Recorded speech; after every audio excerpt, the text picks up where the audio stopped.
Hello everyone. आज हम बनाने वाले एक virtual assistant using Python.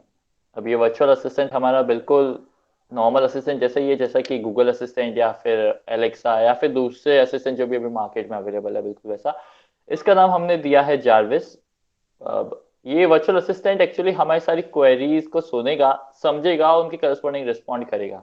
Let suppose कि मैंने इसको बोला कि टेल मी ए जोक, तो ये अकॉर्डिंगली मेरी क्वेरी को रिस्पॉन्ड करके मुझे एक जोक सुना देगा। या फिर अगर मैं बोलूँ कि ओपन एक्सेल या फिर ओपन पावर पॉइंट, तो अकॉर्डिंगली ये मेरी क्वेरीज को समझेगा, उसको रिस्पॉन्ड करेगा और उसके अकॉर्डिंगली जो भी मेरा काम है, जैसे पाइथन पाइथन में इस वर्चुअल असिस्टेंट की हेल्प से पावर पॉइंट को ओपन करना या फिर एक्सेल को ओपन करना या फिर कुछ भी और काम करना, तो ये सब हमारा वर्चुअल असिस्टेंट कर लेगा। इसका हमने नाम दिया है जारविस। और सबसे पहले हम इसको चला के देखते हैं, एक बार रन करके देखते हैं कि हमारे वर्चुअल असिस्टेंट एक्चुअली काम कैसे करता है।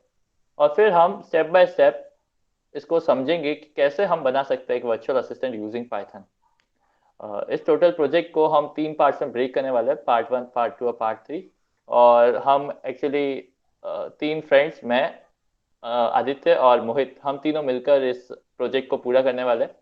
और अब चलिए इस पहले हमारे वर्चुअल असिस्टेंट को एक बार रन करके देखते हैं, ताकि हम ये जान सके कि कैसा हमारा वर्चुअल असिस्टेंट वर्क करता है। फिर हम स्टेप बाय स्टेप इसका कोड समझते हुए चल देंगे।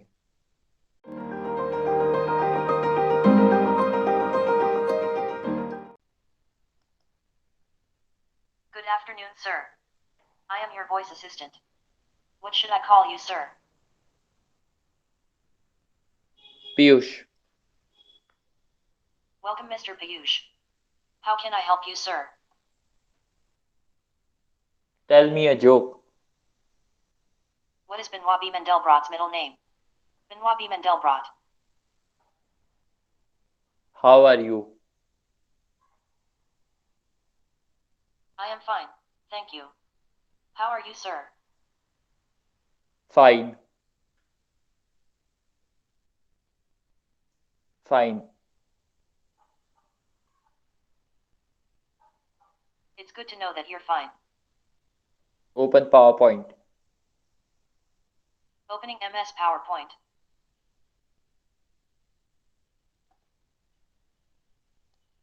Locate America.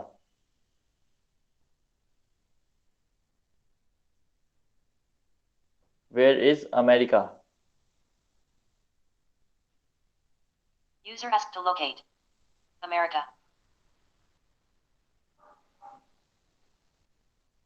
I am unable to recognize your voice, sir.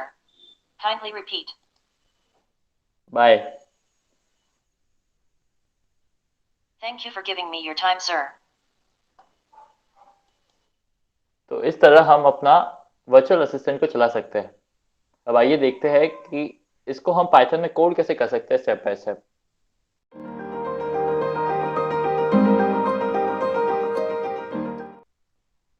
तो अब हमने अपना कोड चलाकर तो देख लिया है कि हमारा वर्चुअल असिस्टेंट कैसे काम करता है। तो इसका हम step by step her part पे चलते हैं, देखते हैं कि कौन सा पार्ट कैसे वर्क कर रहा है, कैसे ऑपरेट कर रहा है। और इस हर एक पार्ट का, हर एक कोड की लाइन का सिग्निफिकेंस क्या है, वो हम साथ साथ समझते चलते हैं। तो पहले मैं एक्सप्लेन करने वाला हूँ part one, which is about importing modules and initialising variables. तो सबसे पहले हम हमारे वर्चुअल असिस्टेंट के लिए, मतलब हमारे जाविस के लिए, कुछ मॉड्यूल्स या कुछ लाइब्रेरीज इंपोर्ट करने वाले हैं। उसमें से एक सबसे इम्पॉर्टेंट हमारा जो मॉड्यूल है वो है स्पीच रिकॉग्निशन मॉड्यूल। ठीक है। अब हम एक्चुअली इतना बड़ा नाम अवॉइड करना चाहते हैं स्पीच रिकॉग्निशन के लिए, तो हम उसको सीधे सीधे एसआर नाम से इंपोर्ट करेंगे। अब ये स्पीच रिकॉग्निशन मॉड्यूल क्या करेगा कि हमारे जो भी स्पोकन वर्ड्स है या फिर हमने जो भी इसको बोला है, उसको वो टेक्स्ट में कन्वर्ट कर देगा। दूसरा हमारा मॉड्यूल है PyTT SX3। Basically PyTT SX3 एक टेक्स्ट टू स्पीच कन्वर्जन है पाइथन में। ये बेसिकली क्या करेगा कि हमने जो भी टेक्स्ट इसमें डाला है हमारे पाइथन के कोड में, उसको वो स्पीच में कन्वर्ट कर देगा। हमारा जो तीसरा मॉड्यूल है वो है ओएस मॉड्यूल। ओएस मतलब ऑपरेटिंग सिस्टम मॉड्यूल। ठीक है। ये ऑपरेटिंग सिस्टम मॉड्यूल क्या करेगा, हमारे ऑपरेटिंग सिस्टम के साथ इंटरेक्ट करेगा। अब हम क्या चाहते हैं कि हमारा जो वर्चुअल असिस्टेंट है वो इतना केपेबल हो कि कोई प्रोग्राम ओपन कर सके, या फिर लेट्स सपोज अगर मैं कहूँ कि गूगल ओपन करना चाहता हूँ मैं, या फिर क्रोम ओपन करना चाहता हूँ, या फिर अपना पावर पॉइंट एक्सेल ऐसा कुछ ओपन करना चाहता हूँ, तो हमारा वर्चुअल असिस्टेंट उतना केपेबल हो कि ये सब ओपन कर पाए, इस वजह से हम ऑपरेटिंग सिस्टम मॉड्यूल इंपोर्ट करने वाले हैं। इंपोर्ट विंडशेल, तो बेसिकली विंडशेल हमारा जो चौथा मॉड्यूल है, बेसिकली इसके पास कैपेबिलिटी है कि ये कोई भी फोल्डर एक्सेस कर सकता है, तो उसमें डेटा को कॉपी कर सकता है, उस फोल्डर को रीनेम कर सकता है, डिलीट कर सकता है। अब इसका यूज हम क्या करने वाले हैं अपने प्रोग्राम में? हमारे प्रोग्राम में एक कमांड होगा कि एम्प्टी रिसाइकल बिन। तो अब मैं क्या चाहता हूँ कि हमारे रिसाइकल बिन में जितनी भी गार्बेज फाइल्स है, मैं बिना कुछ रिसाइकल बिन को हाथ लगाए सिर्फ अपने वर्चुअल असिस्टेंट को बोल दूं कि हमारी गार्बेज फाइल्स को है उसको डिलीट कर दे, तो हमारा विंडशील्ड काम आएगा, ये हमारी गार्बेज फाइल्स को डिलीट कर देगा। इसमें ये भी कैपेबिलिटीज है कि कॉपी कर सकता है या फिर डिफरेंट टास्क भी कर सकता है। हमारा पांचवा जो मॉड्यूल है वो है डेट एंड टाइम मॉड्यूल। ये बेसिकली हमें current date and time provide करेगा। वेब ब्राउजर मॉड्यूल, ये हमें ब्राउजर पे एक्सेस करने में हेल्प करेगा। विकीपीडिया मॉड्यूल एक विकीपीडिया का स्पेशल मॉड्यूल है। लेट सपोज मेरे को विकीपीडिया में सर्च करना है, let suppose search for Narendra Modi in Wikipedia, ठीक। तो मैं क्या चाहता हूँ कि विकीपीडिया पे मैं इजीली डेटा को एक्सेस कर पाऊँ, इसलिए मैं विकीपीडिया का मॉड्यूल यूज कर रहा हूँ यहाँ पे। अब रैंडम मॉड्यूल, तो basically random module random number generate करेगा। अब बेसिकली इस रैंडम मॉड्यूल का हमारे कोड में यूज कहाँ है? लेट सपोज कि अब मुझे म्यूजिक प्ले करना है, तो अब लेट सपोज मेरे एक फोल्डर में काफी सारे म्यूजिक के लिस्ट है, काफी सारे म्यूजिक है उसमें, लेकिन अगर मैं सिर्फ बोलो प्ले सम म्यूजिक, अगर मैं अपने वर्चुअल असिस्टेंट को बोलता हूँ कि प्ले सम म्यूजिक, तो बेसिकली क्या करेगा? जो भी लिस्ट में से पहला म्यूजिक का आइटम है वो उठा के प्ले कर देगा। लेकिन मैं हर बार तो ये नहीं चाहता कि सिर्फ पहला आइटम उठा के प्ले करे, हर बार मैं चाहता हूँ कि कुछ ना कुछ रैंडम म्यूजिक उठा के प्ले करे। तो लेट सपोज अगर मेरे पास लिस्ट में 1 से 50 तक सॉन्ग्स है, तो उसमें से कोई से भी रैंडम सॉन्ग उठा के प्ले कर दे, तो इसलिए मैं ये रैंडम मॉड्यूल इंपोर्ट कर रहा हूँ। लेट सपोज कि अब हमारा जो लास्ट मॉड्यूल है जो हम इसमें यूज करने वाले हैं वो है पाई जोक्स। तो बेसिकली अगर मैं चाहता हूँ कि मैं कोई जोक्स सुनना चाहता हूँ और मेरा जो वर्चुअल असिस्टेंट है अगर मेरे को कोई जोक सुनाना चाहता है, तो ये पाई जोक हमारा उसमें काम आएगा। ये basically single one line joke जो है हमें प्रिंट कर भी देगा और साथ साथ में बोल भी देगा। तो ये तो हो गई बात इंपोर्ट मॉड्यूल्स की। अब हम कुछ वेरिएबल्स इनिशियलाइज करने वाले हैं। हमारा जो मॉड्यूल था py T T S X three, उसमें एक फंक्शन है इनिट फंक्शन, वो पैरामीटर लेता है सैपी फाइव। अभी सैपी फाइव क्या है? सैपी फाइव जो एक माइक्रोसॉफ्ट की स्पीच रिकॉग्निशन एपीआई है। ये बेसिकली एपीआई जो है ऑफलाइन वर्क करती है और स्पीच रिकॉग्निशन में हेल्प करती है। तो मैं py T T S X three से, मतलब पाइथन में टेक्स्ट टू स्पीच लाइब्रेरी में इनिट फंक्शन एक यूज करने वाला हूँ, जिसमें पैरामीटर होगा सैपी फाइव। और क्योंकि मैं इतना पूरे फंक्शन को लिखना अवॉइड करना चाहता हूँ, तो मैं इसको एक इंजन वेरिएबल में इनिशियलाइज कर दूंगा कि इसकी जगह अगर मैं जहां पर भी इंजन लिख दूं मेरा काम हो जाए। दूसरा हमारा वेरिएबल है वॉइसेस। तो बेसिकली मैं यहाँ पे वॉइसेस को इनिशियलाइज कर रहा हूँ इंजन के लिए, ठीक है। और इसमें पैरामीटर भी वॉइसेस ही लेता है। अब होता क्या है कि एक मशीन में मल्टीपल वॉइसेस प्रेजेंट होती है, such as male voice, female voice.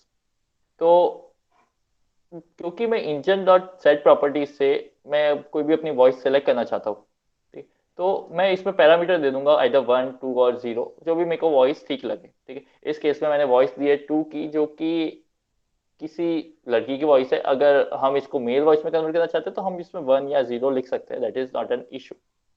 और हम जो लास्ट वेरिएबल जो हम इनिशियलाइज करने वाले हैं वो है हमारा are variable.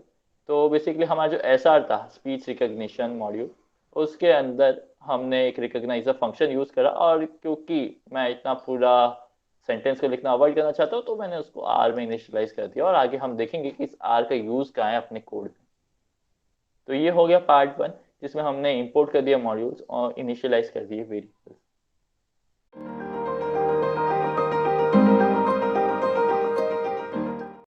Hello everyone, myself Aditya Raj Sharma. I am explaining the second part of the code. In this part, we have declared various functions. First of all, we have declared take command function.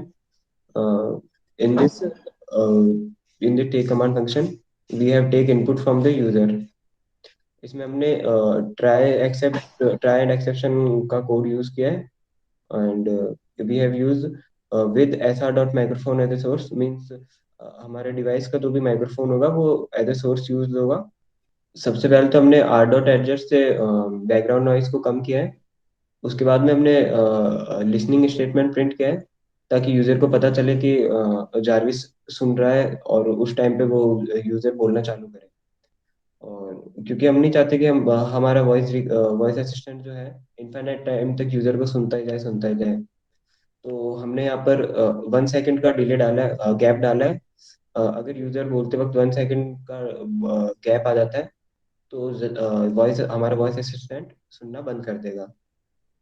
उसके बाद हमने R dot listen से जो भी हमारा microphone input लेगा voice, उसको हम ऑडियो नाम के वेरिएबल में सेव करा लेंगे।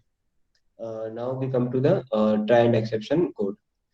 सबसे पहले तो हमने यहाँ प्रिंट किया है रिकॉग्नाइजिंग, मीन्स कि जब लिसनिंग आ रहा है इसका मतलब कि यूजर बोलना चालू कर सकता है, और जब रिकॉग्नाइजिंग आ गया इसका मतलब कि जारविस ने सुन लिया है और अब वो उसको रिकॉग्नाइज कर रहा है। उसके बाद में query equal to R dot recognize, ये वो चीज है, क्वेरी नाम के वेरिएबल में हमने ये करा है जो भी ऑडियो है और उसकी लैंग्वेज इंग्लिश रखी है हमने। अ, उसके बाद हमने उसको प्रिंट करा दिया जो भी हमारी क्वेरी है, क्वेरी में जो भी स्टोर होगा, मीन्स हमने जो भी बोला है इंग्लिश लैंग्वेज में प्रिंट हो जाएगा। अगर किसी भी केस में अगर जारविस सुन नहीं पाता है, कोई भी एक्सेप्शनल केस होता है कि अगर हमने बोला ही ना हो या और कोई टेक्निकल एरर आ गई हो, अगर जारविस सुन नहीं पाता है तब ये एक्सेप्ट वाले में जाएगा। Then it will print the error by using print e. और साथ ही साथ ये बोल भी देगा, I am unable to recognise your voice sir, kindly repeat. और साथ ही साथ इसको प्रिंट भी कर देगा जो ये बोलेगा। अ, क्योंकि एक्सेप्ट जो फंक्शन से हमको कुछ रिटर्न नहीं करना है इसलिए हमने लिख दिया return none. And take command function से हम चाहते हैं कि हमारी क्वेरी हमारी को रिटर्न हो जाए, अगर कभी हमको जरूरत हो कि हमको उसको प्रिंट कराना हो या बुलवाना हो, तो हमने उसको रिटर्न क्वेरी के जरिए हम उसको दोबारा ले सकते हैं। Now we come to the next function we have defined. We defined it as a speak function, and we take the input audio which we have already defined in the upper function. Engine dot से ये function जो भी हमारी query होगी उसके respond में Jarvis का जो भी जवाब होगा उसको से करेगा, उसको बोलेगा। लाइक दैट कि अगर हमने कहा कि open YouTube, then Jarvis will say okay sir I am opening YouTube for you, like that.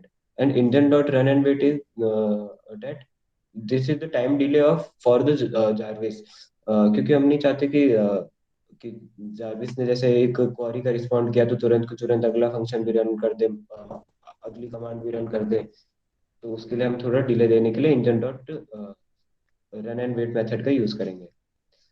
Now we have another function we have defined as wish me. ये फंक्शन हमने इसलिए डिफाइन किया है कि जो भी हमारा जैसे हमने किसी भी टाइम पे खोला है इसको जारविस को, लेट सपोज कि हमने इसको सुबह खोला तो ये हमें गुड मॉर्निंग सर्विस कर देगा, और इफ हमने इसको दिन में खोला तो गुड आफ्टरनून विश कर देगा, और अगर हमने इसको शाम को खोला है तो गुड इवनिंग विश कर देगा ऐसे। इसके लिए हमने एक और नाम का एक वेरिएबल बनाया है जिसके अंदर हमने करंट डेट एंड टाइम को स्टोर कराया है। करंट डेट एंड टाइम को स्टोर करा है, जो जिस टाइम पे भी हम जारविस ओपन करेंगे वो उस टाइम पे आर नाम के वेरिएबल में स्टोर हो जाएगा। And then we apply the here if else loop. अगर टाइम 0 से 12 के बीच में आर वेरिएबल अगर 0 से 12 के बीच में तो गुड मॉर्निंग सर्विस कर देगा, और अगर आर वेरिएबल की वैल्यू 12 से 18 मीन्स 12 से 6 के बीच में होगी तो गुड आफ्टरनून कर देगा, एंड और उसके अलावा कोई भी दूसरा टाइम होगा तो गुड इवनिंग विश कर देगा। और इस प्रोग्राम के अंत में ये speak I am your voice assistant ये भी बोल के बता देगा कि लाइक दैट कि जो भी टाइम पे हमने खोला, लाइक मॉर्निंग में खोला तो good morning sir, I am your voice assistant. Now we come to the next part, global uname. We have defined a global variable uname which is also called as username. Now we define a function username. This will इसमें हमने पहले तो Jarvis से ये बोला है कि what could I call you sir, means ये हमसे इनपुट लेगा कि जारविस हमको क्या कह के बुलाएगा। एंड जो भी हम नाम बोलेंगे वो यू नेम नाम के वेरिएबल में स्टोर हो जाएगा by using take command. Speak welcome mister plus uname, this means कि जो भी हमारा नाम है या जो भी हमको जारविस बुलाएगा, वो हमारे यूनियन में स्टोर है, तो ये करेगा वेलकम मिस्टर, लाइक मेरा नाम है आदित्य, तो वेलकम मिस्टर आदित्य ये बोल भी देगा और साथ ही साथ प्रिंट भी कर देगा प्रिंट मेथड की मदद से। नाउ जब हम नेक्स्ट कोड में ये नेक्स्ट लाइन में ये भी प्रिंट कर देगा, how can I help you sir, sorry speak कर देगा। एंड रिटर्न यूजर नेम, ये फंक्शन से अगर हमको कभी चाहिए हो कि हम कौन सा यूजर था जिसने इसको यूज किया, तो हम इसमें रिटर्न मेथड की मदद से हम इसको वापस ले भी सकते हैं। Now that's all about the second part. In this part we have defined various functions. Now the remaining part we will see in the part 3. Thank you.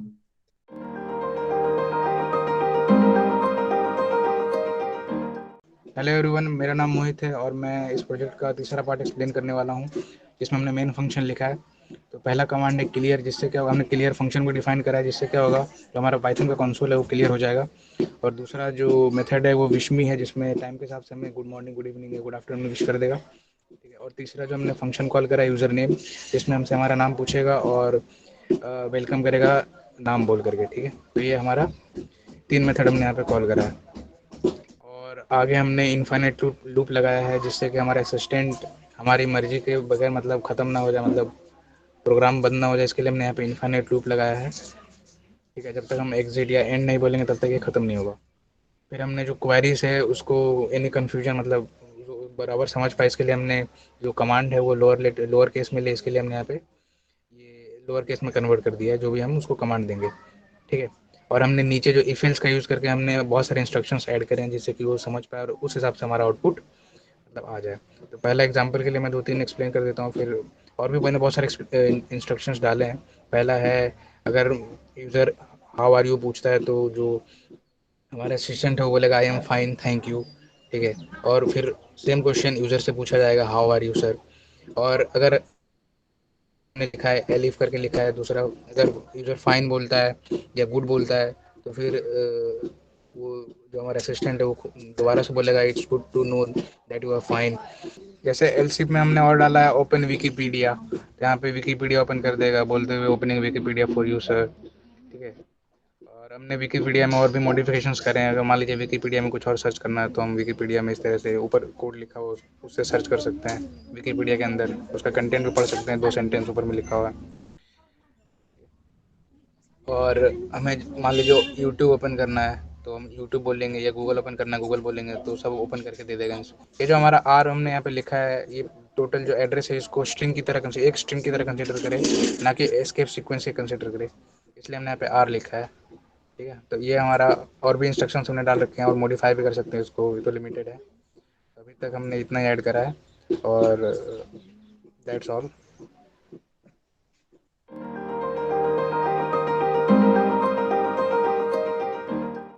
तो ये हो गया हमारा पूरा कोड हमारे वर्चुअल असिस्टेंट जाविस का। आइए इसको एक बार फाइनली रन करके देख लेते हैं और बच्चे कुछ जितने भी हमारे इंस्ट्रक्शंस है उसको एक बार एग्जीक्यूट करके देखते हैं कि हमारा जाविस कैसा रन कर रहा है। सबसे पहले तो हम एक काम करते हैं कि यहाँ पे जो पहले जब हमने स्टार्टिंग में इसको रन करा था तो एक फीमेल वॉइस थी, तो लेट सपोज अगर मैं इस वॉइस को चेंज करना चाहूँ, तो मैंने इसमें 1 दे दिया। ये मेल वॉइस है एक। तो मैं इसको रन करता हूँ और हमारे जितने भी बचे कुछ कमांड्स है उसको हम एग्जीक्यूट करके देखते हैं। Good afternoon, sir. I am your voice assistant. What should I call you, sir? Piyush. Welcome, Mr. Piyush. How can I help you, sir? Open VS code.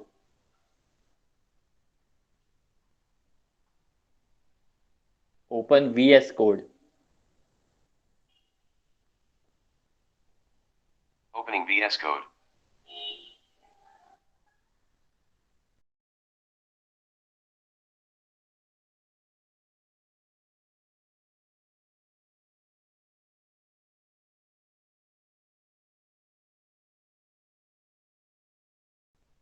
Play some music.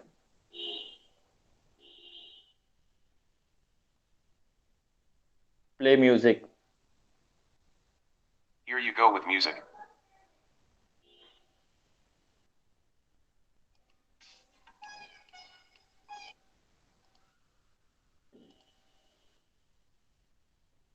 Who made you? I have been created by Mohit, Aditya and Piyush.